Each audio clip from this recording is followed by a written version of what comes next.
Hello guys, ItGuyMichal here and welcome to another video of our channel. In this video I'm gonna show you how to run Docker in your computer. Now this is a tutorial video, it's a little bit different to the other videos on my channel which I published previously. I want to do more tutorial Docker-like videos in this YouTube channel. Maybe you know that I have a couple of machine learning videos on the Skillshare, but I want to dedicate the YouTube channel more to the Docker development. So if you are a fan of Docker development and stuff like this, please consider subscribing to my channel. Now let's go to today's video. So as I mentioned, we're gonna download, install and run Docker on the Mac. In this video I'm gonna also show you how you can run Python and Jupyter Notebook, Jupyter Lab in your Docker on your computer. So now let's go to the video. So first of all we need to download the Docker desktop for Mac. So if you go to the docs.docker.com/docker for Mac/install, you can click the download button in the middle and in the top of the page. So you can open it in the next tab. And from the Docker Hub, here you got two buttons, one is stable and one is edge. Please click on the stable version because the edge version may contain some bugs. So we don't want to take a survey. So after a short time, it's about 400 megabytes, you will have the DMG file downloaded in your machine locally. Now you can click on this DMG file and it will guide you through the installation of the Docker. If you are using Windows, the steps are very similar. There is a Docker for desktop and the instructions are basically the same. Just by pressing next, accept and waiting for the installation process, you will have Docker installed in your local computer. So as you can see, after clicking on the Docker DMG file, the screen like this will appear. So you just need to grab the Docker and put it into application. Now again, this can take some time to install. You don't see the progress, it's here. So it's unzipping the file, decompressing, it's about 1.5 gigabytes in this case. So if you are not sure or maybe the instruction changed during the time, there is always this manual page where you can scroll down and you can see what is happening where. So now you see that I put it into the application file, so I need to go to the application. So let's go to the Finder. We can open a new Finder window and let's go to the application. And there, as you can see, is the Docker. So now I will double click on the Docker and it will launch the Docker. If you want to run the Docker, you can basically run it on every system with at least 4 gigabytes of memory, which is quite a standard in these years. So there are much more stable and more powerful systems out there. So as you can see, Docker is an application downloaded from the internet that you should want to open it. Let's click open.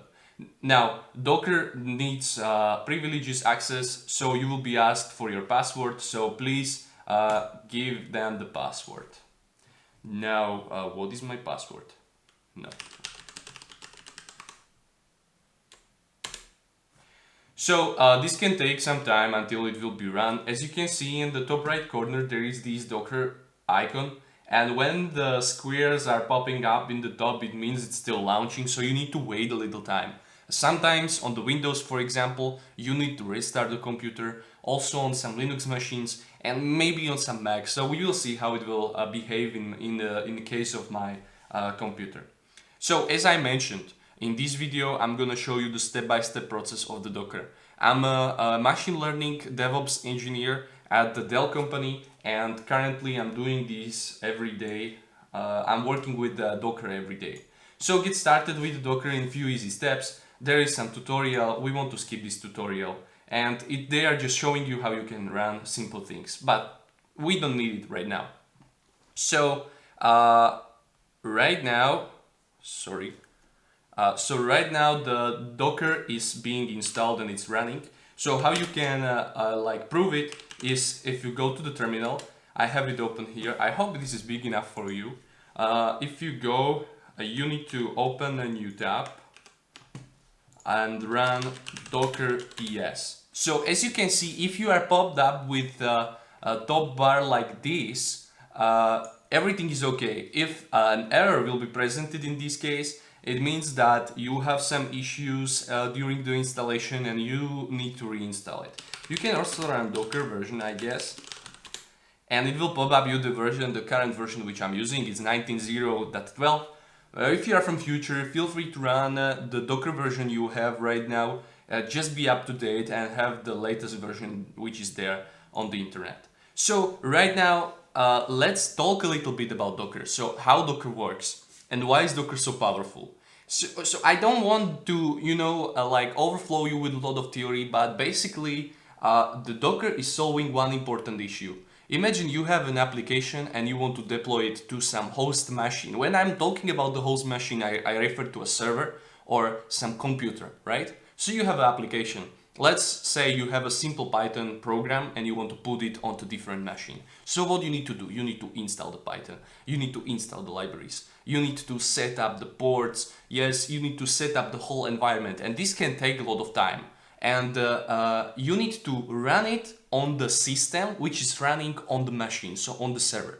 So let's say you want to deploy it into the Linux machine and you are developing in the Windows machine, so you need to go to the internet and look for the manual how to do it on the Linux machine. And sometimes you are working with different distributions of the Linux machine if you are using some dedicated server which you bought. So for example, you don't even know how to do it on this machine. Now, Docker is a software which allows you to create a container. Now, you can think about the container as an operating system, as a separate operating system. So within this container, there is an operating system which is working with the hardware of the host machine. So if you take your application, you put it into a Docker container, which is running a dedicated system, a dedicated operating system, then you can take the container and put it into the whatever host you want, and you can leverage the whole hardware of this host.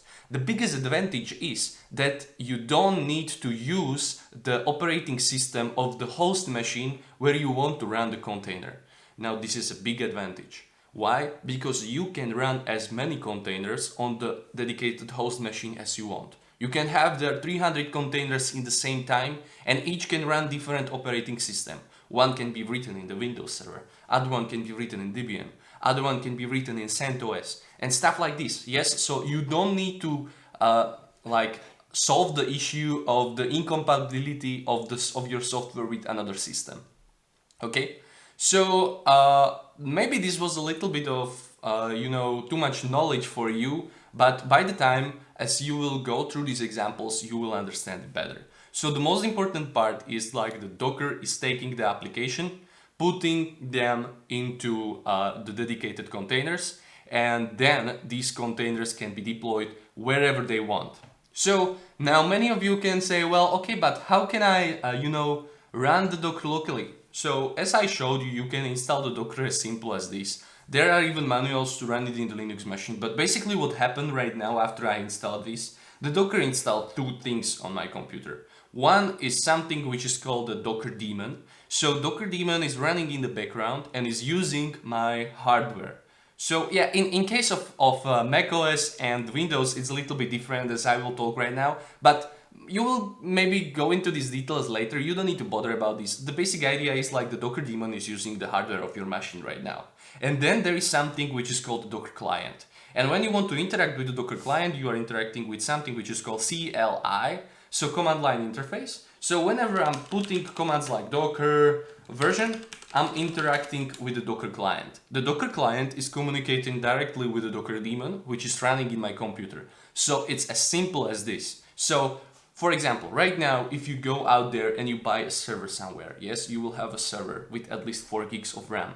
You will install their Docker daemon and you can run there everything which I will show you right now, and even more which I will show in the future videos.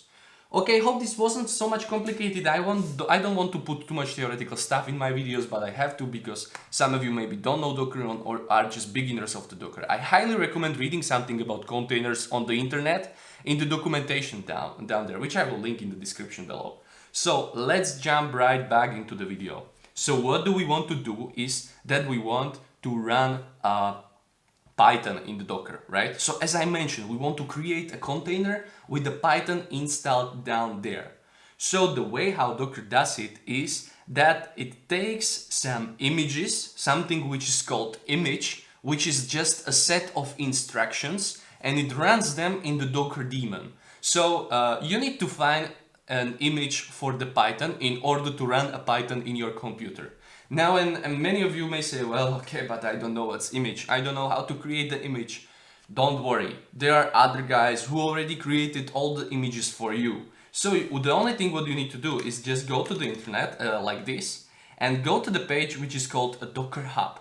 So if you go like here and put the Docker Hub there, and you will click the first result, it's called the Docker Hub. You need to sync up there. Feel free, create an account there. It's very helpful. We will use it in the future video.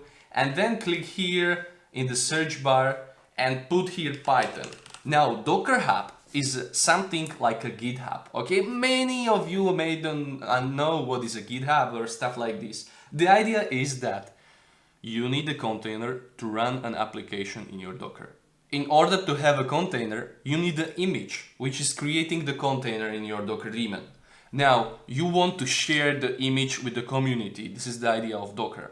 In community, in this case, can be the whole world, or your organization, or just your family, whatever. In this case, everything what's in the Docker Hub is public. Everybody can use it for commercial use if there is no license.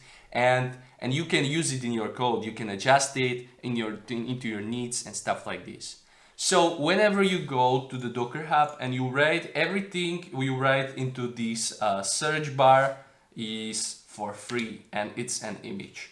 So as you can see, when I put the Python here, I got a lot of results. So there is a Python image, Python is interpreted, blah, blah, blah. There is something which is called Django image, PyPy image, a lot of images. And now many of you may say, well, Michal, so what is the best? And as always, there is something which is called stars, which indicates how good is the given container and the number of downloads.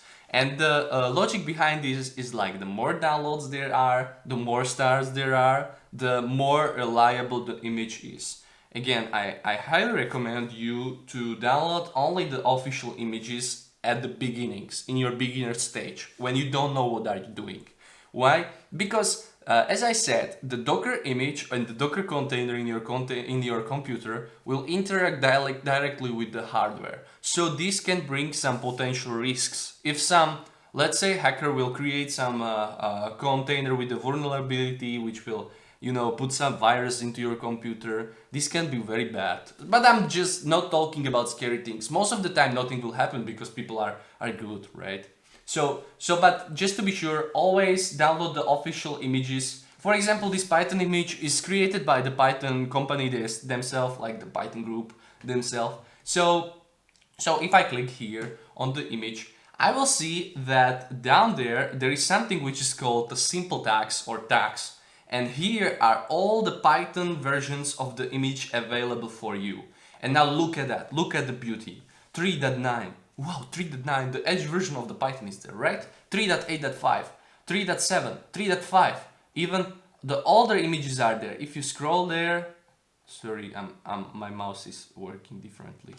3.5.9 is the older version, yes? So which version to use? Yeah, you can choose the version whatever you want. And now, many of you may notice there are some strange words like Alpine, Slim Stretch, Buster, Windows Server Core. It's called the suffixes of the tags are referring to the system version, so to the operating system upon the image was built. So for example, when you see here the Windows Server Core, so this is the Python 3.7.9 which was built on the Windows Server. So if you go here and you see there is a Alpine, this is Alpine Linux, Debian Stretch, Debian Buster, and all the stuff. Now, many of you may say, okay, Michal, so it means that when I'm running a Docker on the Windows, I need to use only the Windows? And here comes the beauty. No, you can run Linux containers in your Windows machine. You can run the Debian Stretch based container in your Mac. Yes, so this is the freedom. Docker brings you freedom. You can develop in every system, in every operating system, on every system, which can run the Docker, of course. So for the purpose of this example, I'm gonna use one of my favorite distributions out there, which is a Slim version. The Slim versions are a sort of Linux containers which are very small, few megabytes, and they don't have a lot of inside, but they are useful for developing because they are very fast. So yes. So okay. So right now we know that there are the images, and right now we know that we want to run the containers locally with the image, but we don't have the image right now here. Okay. So we need to pull the image from the Docker Hub. So how to pull the image from the Docker Hub? Yes, we're gonna pull the image. The terminology is very similar to the GitHub or the Git terminology. So in order to pull an image, you need to write code as simple as docker pull and the name of the image, which is the Python. And here you put the column and the version. So 3.8-slim, right? So by pressing this, you will see that something which is called layers will be downloaded for you. And the layers in Docker, like each of the image consists of few layers which are defining the image right now. I will talk more about the layers later. Right now you don't need to think about layers. So as you can see, I downloaded, the Docker client is saying downloaded the newer image from Python 3.8-slim, Docker IO library Python 3.8-slim.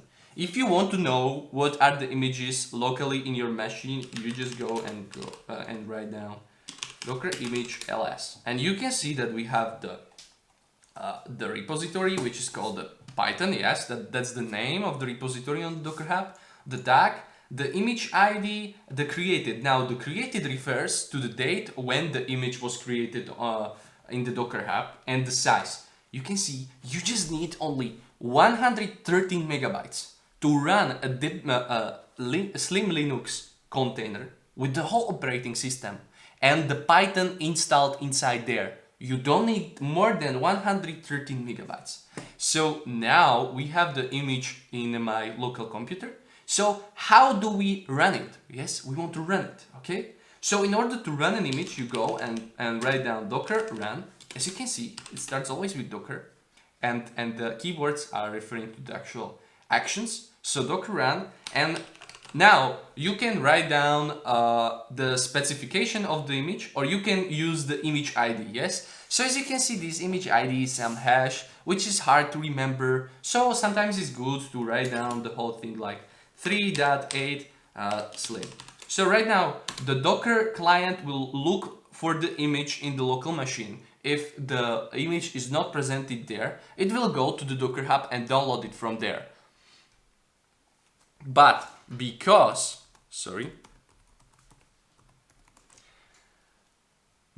the image is presented here, it was run. And as you can see, nothing happened. But why? The answer for this is that the Docker image Python 3.8.slim is basically doing nothing.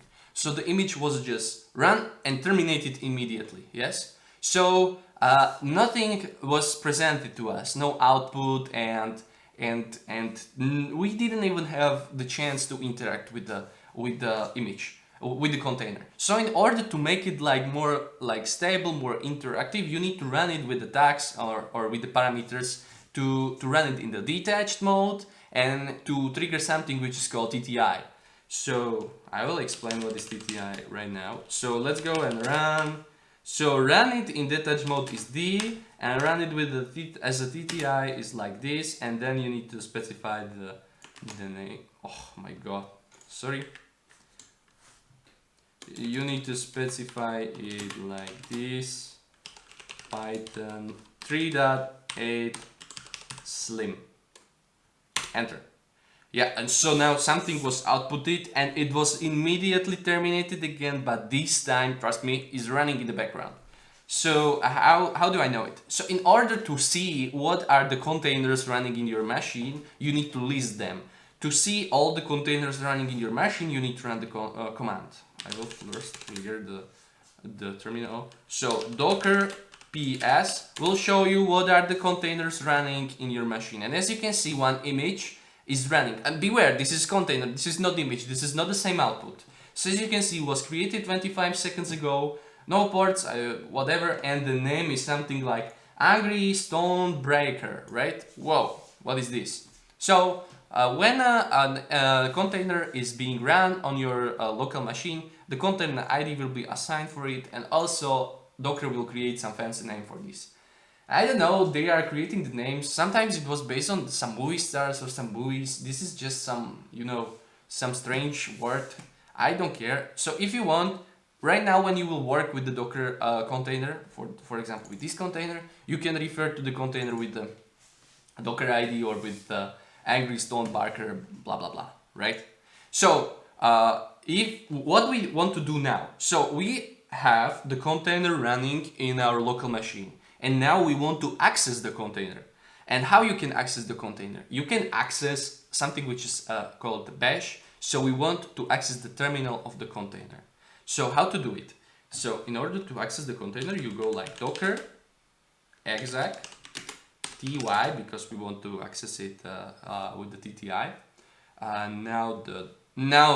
Here goes the container ID. So you can use the container ID or the name of the container. I will use the container ID. And now here goes the command which I want to run on the container. So I want to access the bash. And as you can see, the command prompt changed. So right now I'm in the container, which is this one. This is the same one. And I'm there as root. I'm in the root directory. So when I go ls, as you can see now there are different folders, right? So what is this, Michal? I'm inside the container and now I'm interacting with the container. So right now you can run the commands the same as they are in the Linux in case of this slim distribution. So you can sudo apt-get install, stuff like this. If you don't know about this stuff, don't worry, I will cover something later in later videos. Right now, the thing which you need to know is that here will be the Python install. So if I go here and go like Python version, you'll see magic. Python 3.8.5 installed in the container. I did nothing else, just download 113 megabytes and install the Docker. Amazing, right? You can go and list the libraries, and you will see that the basic standard libraries are installed here. Now, well, everyone is like, well, now you can do everything in this container. You can code from this container, right? That's true. So for example, let's go and install the Jupyter lab there. Pip install Jupyter lab without the space. It will take some time. It will install it inside the container. I'm not installing it into my computer. I'm installing it inside the container. It will take some time. And after this has been installed, you will see that the new library will be added to the installed libraries in the container. Yes, all the dependencies listed here was installed, so you will see much more libraries there. So pip, list, magic, everything is installed, right? If you want to leave the container, you just go and press Ctrl D, right? So as you can see, docker ps, the container is still running here. Yes. So if you want to stop the container, you go here and press and put docker stop, and oh sorry, I'm running it on the different keyboard as I'm used to, so I will just misclick some keys sometimes. So if you want to stop the running container, you go for docker stop, the name of the container. It will take some time, but after that the container will be terminated, and you will see that in the docker ps now no container is running. You can also run the container with the name. So for example, I don't want here to have the Angry Stone Breaker.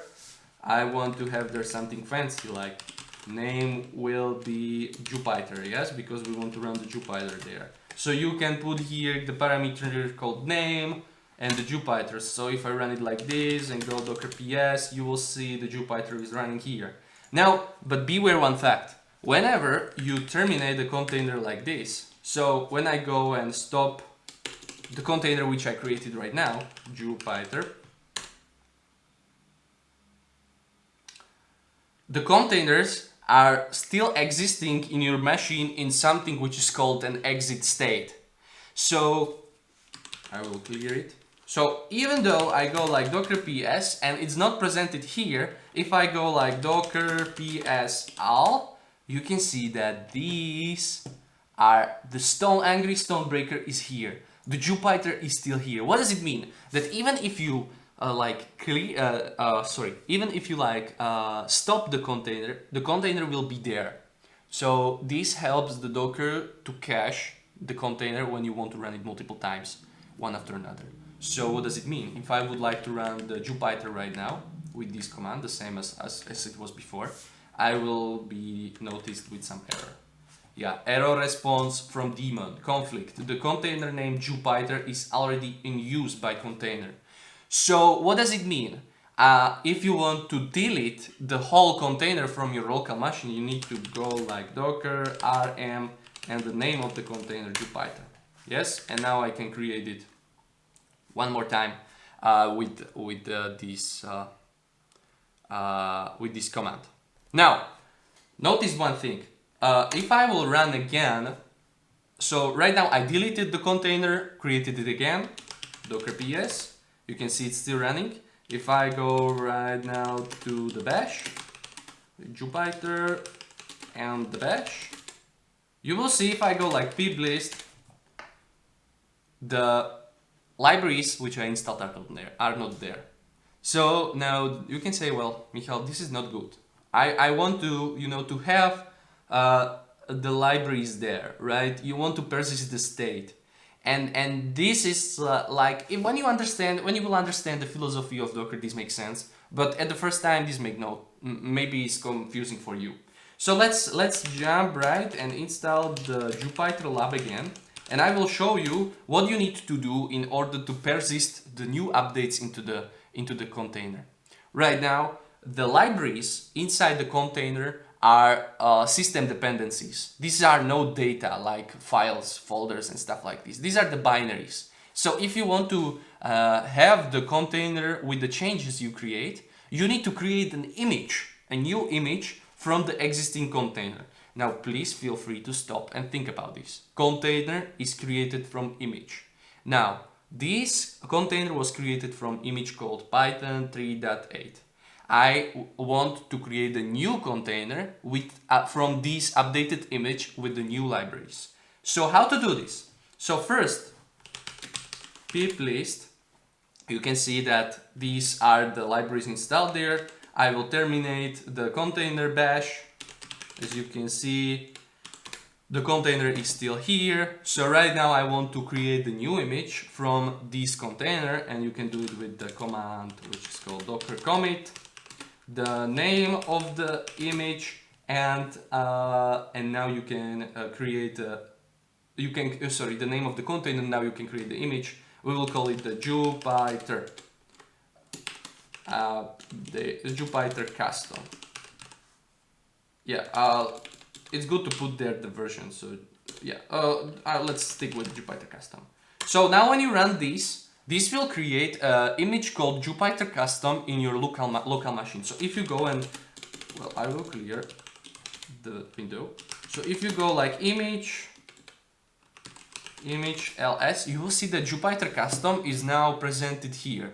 So you can see that the container is still running here. So first, let's terminate the container, docker stop Jupyter. Yes.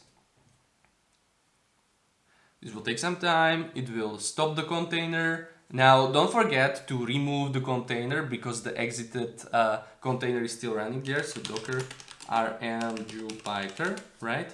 And now let's run the container from the new image which I created, the Jupyter custom. Now we can do it like the same way as we did before. So Python slim, and instead of Python slim I will put here Jupyter custom because this is image name. And to make things more like easy, because so right now when I stopped the container, I always need to remove the container with the rm. But you can put a parameter called rm here, and what will these do is whenever you will close the container, it will automatically remove the exited container from your local machine. So if you run it like this, so rm dt name Jupyter custom and press enter, the container will be created. docker ps, yes. And as you can see, if I go into the, oh, wrong key, into the bash, docker exec ty, oh, sorry, I'm so sorry, docker exec ty, this time we will use the id bash, and now if you go like pip list, wow, magic. All the Python libraries are there persisting, right? So whenever you will create an update with the libraries, with the system dependencies of the container, you need to create a new image from the container in order to be able to work with this. So right now what we want to do is to run the Jupyter inside there. So the basic command to run the Jupyter everywhere is like Jupyter lab, right? But if you have been using the Jupyter before, you know that whenever you put the Jupyter lab command inside your terminal, it will immediately open your browser. This is a little different because the container doesn't have access to your browser and it cannot open anything from itself. So you need to run the Jupyter lab in a very special way, right? So I will explain. So we will run the Jupyter with a few parameters.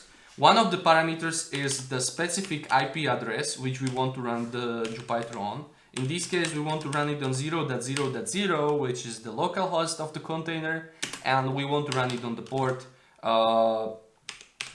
8888. Now, many of you maybe don't know anything about the networking in general. The thing is, like, if you know what is networking, that then the Docker daemon has its own network and its own IP space. And basically, the container can access its own localhost by specifying it. So the same localhost is in the container as it's in the normal computer, and you can specify the port there. You can use the whole range of ports in the Docker, and the Docker then will map the ports in the very specific ports in the host machine, right? So working with the ports and the IP addresses, it's quite tricky, and I will dedicate there some future video. But right now, for those of you who are only interested in the basic parts, if you want to run the Jupyter lab, you need to specify the IP address of the local host. You specify the port, you can put there whatever port you want. Highly recommend 8888, then there will be no conflict. And we want to run it without the browser, so no browser. And we want to run it like allow root, because this is the default way. The default of the Jupyter lab is allow root false, but we want to be able to run the Jupyter lab as a root also. So when you run it like this, you can see that you have this beautiful screen which is always telling you that the Jupyter is running, yes? And what most of you will do right now is just they will go to the Chrome, open it and go to localhost 888 and nothing, right? Now, why? So you need to understand that the container is a separated space, so a separated system, which is not communicating with your local system, right?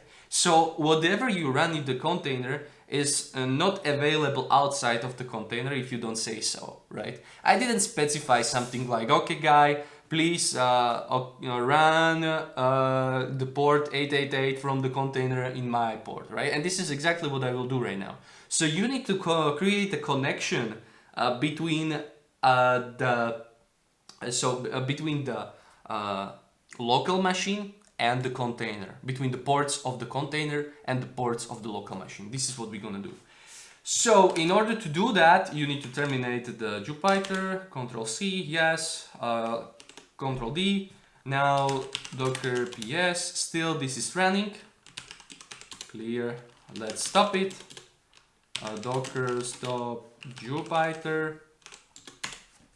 Now we will use the same run command, but we will specify some more parameters there. So the parameter which we're gonna specify is the port, which we want to map to the port of the local machine. So let's go Control R and run, search for run, and here is docker run rm. So because I run it with the rm, this is just a fun fact. If you go like docker psa, you will see that there is no Jupyter container, right? Because I ran it with the RM. So this is just the proof for you. So let's go clear, run. So I have here docker run rmdt, because you know, I mentioned it before. And now I want to specify the port from the container to be mapped to the port of the local machine. And to do it is as simple as port 8888. Now, the second 8888 refers to the port in the container, and the first 8888 refers to the port in the local machine. So right now, everything what will be forwarded to the port of the container 8888 will be forwarded to the port in the local machine 8888, right? Simple as this. Running this will create the container, we'll create the container, docker ps, blah blah blah. Now docker exec ty Jupyter bash. By the time you learn these commands by heart, if you are not able to remember these commands, don't worry. I will link in the description the GitHub of me with all the commands which I'm using right now, so feel free to copy paste it from there. I don't recommend doing that. You will learn more when you will rewrite it on your own. Even just by looking at the video and rewriting it one by one will help you more than just copy pasting it from my GitHub. But I provide it there. If you will stack and you don't know why, you can just always go there and download the file. So I'm in the container, pip list. And now I will do the same thing. So is it in the history? Oh no, it's not. So I need to write it. Jupyter lab.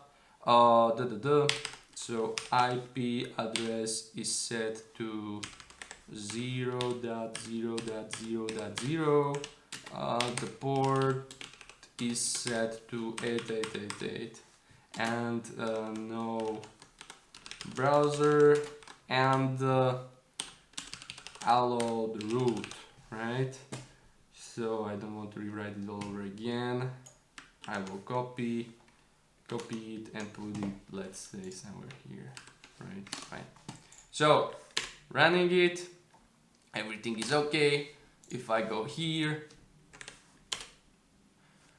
tada, everything is okay. It's asking us for the token. For those of you who know something about the security in Jupyter, you know that Jupyter provides you a token. You can find the token here in the URL address. There is a token. You just can copy it from there by Ctrl+C, Command+C on the Mac, create a password, let's say whatever, and this will open the Jupyter lab for you. Wow, amazing, right? You are running the Jupyter in the container. Right now, what you can do is just, you can take this container, put it everywhere, in every machine, and be able to work with it. So yeah, whatever, we don't save the password.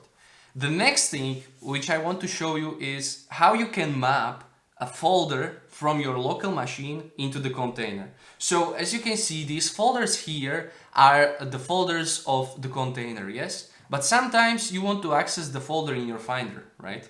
You want to map the folder from your Mac machine or Windows machine or Linux machine, whatever, into the container. And this can be sometimes trickier. So how are we gonna do it, yes? So as I said, containers are separated environment. They don't have nothing in common with the local machine, right?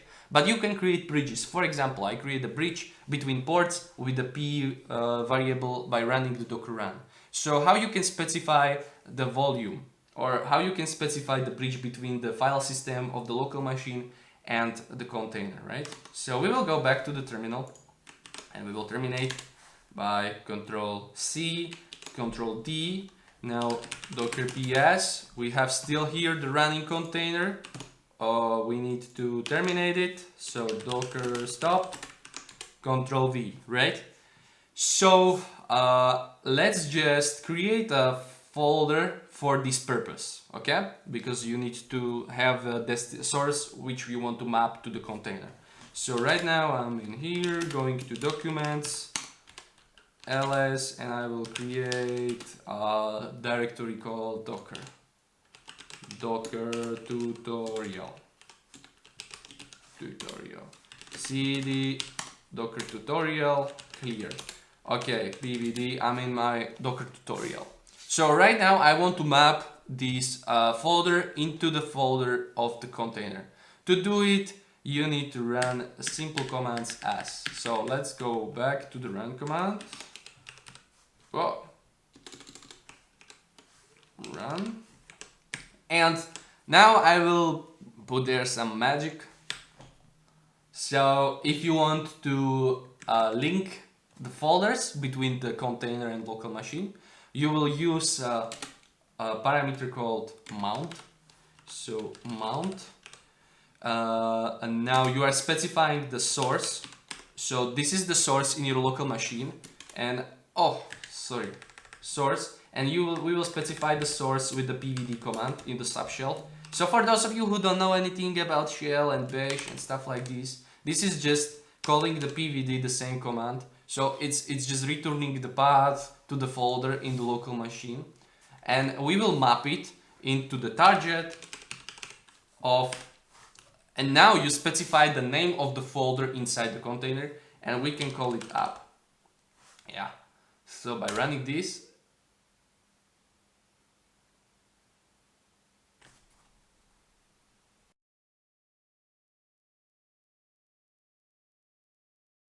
so sorry guys, I was like debugging why it was not working, and I found out that I made a very silly mistake. So if you want to bind the volume, so besides just specifying the src and the target, you need to specify the type we just set to bind. I totally forgot about that, so I'm sorry.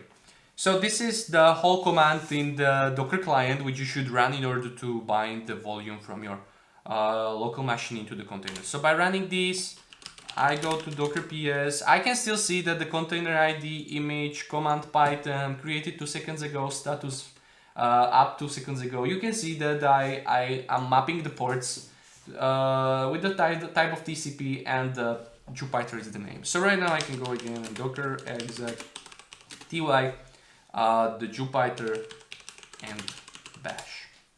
So pip list, and I can still see that these are the things, and I forgot the command, so I need to rewrite it. Jupyter lab, then there is the IP equals to 0.0.0.0, and then there is the port equals to 8888, and then there is the no browser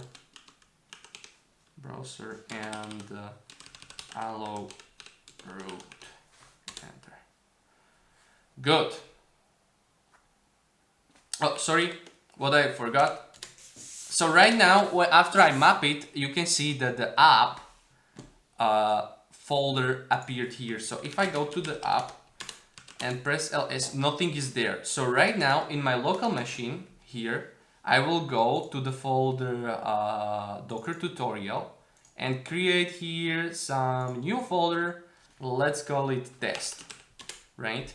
And as you can see, after creating here the test will immediately appear in the container. How cool is that, right? So you can run the Jupyter from here, and I will show you one more thing. So one more time. Thanks for the history. That's the most useful feature of the Linux. So right now I can go back to the localhost.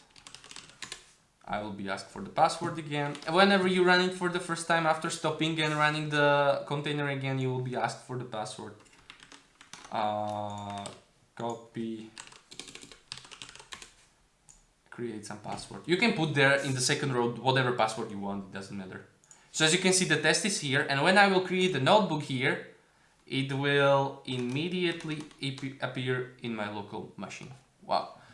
So this is just the basics of the Jupyter, and I also showed you how to bind the file system from your local machine into the Docker. Now, this can be very beneficial for you because I'm a data scientist and I'm using Jupyter daily.